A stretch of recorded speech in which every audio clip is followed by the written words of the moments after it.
All things are possible with God.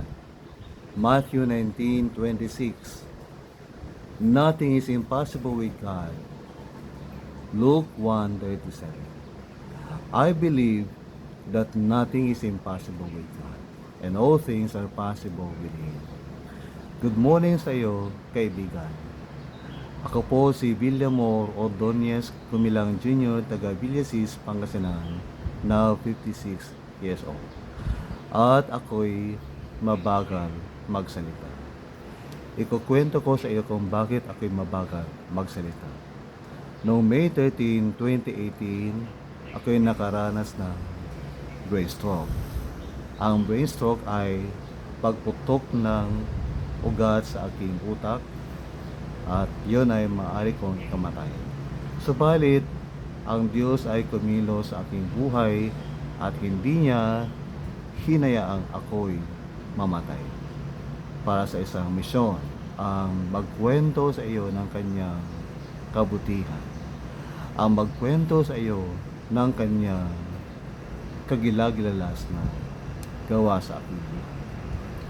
Ako'y iniligtas ng Diyos mula sa kamatayan nga noong May 13, 2018 at ako'y dumaan sa seryosong operasyon kung saan ang bahagi ng aking bungo ay tinanggal at ito'y itinago sa aking tiyan sa loob ng 10 buwan.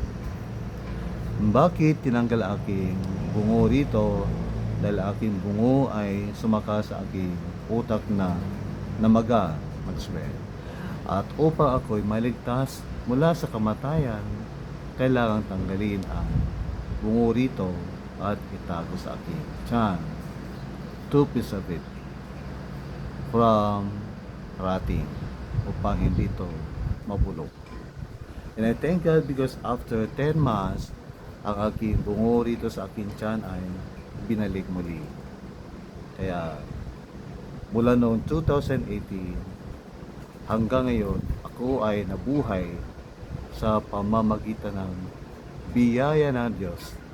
Kaya malaking bendisyon, pagpapala sa aking buhay na ako'y gumising tuwing umaga at ako'y makatutulog sa gabi at gigising muli. Mula noong 2018, ako ay nabuhay sa biyaya ng Diyos. Kaya araw-araw ako'y nagpapasalamat sa Diyos sapagkat imposibleng ako'y mabuhay ng 8 taon na. Mula 2018 hanggang ngayon ay 8 taon na. On May 13 this year, ako'y magdiriwang na aking 8-year brain stroke survival anniversary. Kaya kaibigan ko, kung meron kang pinagdadaanan ngayon, meron ka bang sakit na seryoso na maaari mong ikamatay bukas o sa susunod na buwan dahil ikay may cancer, meron kang malalang problema, meron kang pinagdadaanan kabiguan, kasawian, kahirapan, krisis, marami kang utang at meron kang problema sa iyong relasyon, sa iyong asawa, kapatid, anak, mga magulang, kaibigan, at iba pa. Meron kang suliranin sa iyong workplace, sa iyong profesyon, bukasyon. Meron ka ring problema sa iyong pananalig sa Diyos at ikay malayo mula sa Kanya. Ngayon, ang dapat mong gawin, kaibigan, ay magpakumbaba. Manalig ka sa Diyos, magtiwala ka sa Kanya, sapagkat walang imposible sa Diyos. Walang mahirap sa Kanya. Kung meron kang nagawang pagkakasala sa Kanya, hindi lamang isa kundi marami kang pagkakasala sa Kanya, magpakumbaba ka at humingi ng kapatawaran ng Diyos. Alam kong ikay patatawarin ng Diyos pagkat siya ay mapagmahal, mahabagin at Diyos na nananatiling tapat sa kanyang pag-ibig sa akin at sa iyo. Walang mahirap sa Diyos. Walang imposible sa Kanya. Kaya niyang gawin ang lahat. Nothing is too hard for the Lord. Kaya kung ikaw man ang iyong mahal sa buhay, maaaring siya ay iyong nanay, tatay, kuya, ate, anak, auntie, uncle, kamag-anak, kapitbahay, katrabaho, kakilala, kaibigan. I-share mo sa kanyang video ito dahil maaari ito makatulong sa kanya. Maaari ang video ito ay mag-spark ng hope sa kanya na habang siya ay nabubuhay, may pag-asa sapagkat ang ating pag-asa kay Kristo ay buhay sapagkat ang Panginoong Hesukristo ay namatay para sa ating mga kasalanan.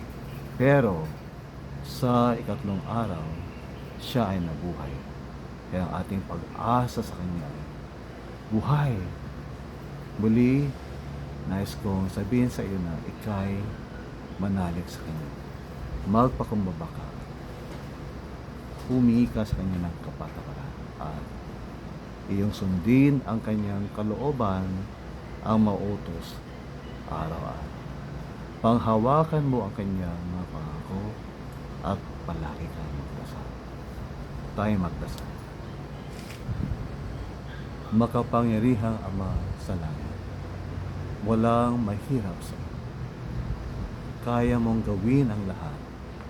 Kung nakaya mong buhayin ang mga patay, Panginoong Hesus, at nakaya mong pinagaling ang iba't ibang sakit, at ikay nakagawa ng maraming milagro, nagpakain ng maraming tao sa pamamagitan ng 2 isda lamang at 5 tinapay. At noon, Ama, ikay nakagawa ng maraming milagro sa mga Israelita. Ninyo pong hinati ang ulang karagatan at ang mga anak mo po ay nakatawid sa Ilog Jordan, kung saan ang tubig po ng Ilog Jordan po ay naging mababaw. Sila'y pinakain mo na sa loob ng 4 na po. Opo, Ama, 4 na pong taon sa ilang. At hanggang ngayon, ikaw ay Diyos na gumagawa ng milagro sa mga taong nagtitiwala sa iyo. Sa inyo kami nananalig na kaya mong pagalingin ang iba't ibang sakit. Cancer, kahit anong klase ng cancer. Kaya mong lutasin ang bawat problema. Problema personal, pisikal, espiritual, material, at iba pa.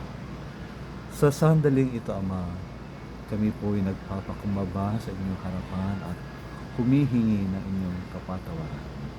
Sa pamamagitan ng dugo ng aming Panginoon Hesus, inyo pong pakalinisin ang aming puso. At tulungan mo kami mabuhay ng matuwid araw-araw. Panginoon, inyo pong pagpalain ang kapatid na ito na nanonood ng video nito. Tulungan mo siya at akayin mo siya sa tamang landas at ilapit mo siya sa iyo.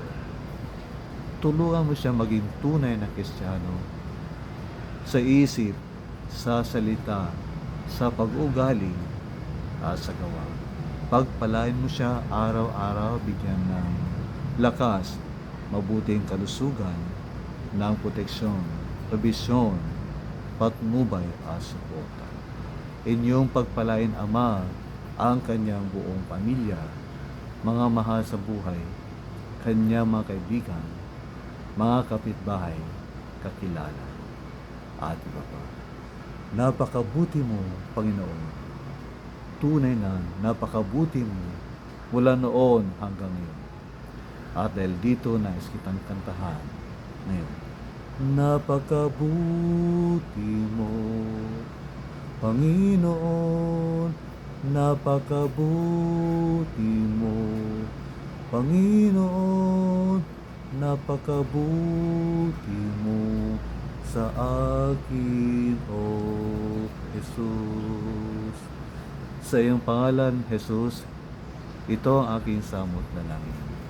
Ang lahat ng papurit, pasasalamat ay sa inyo ko ibinibigay.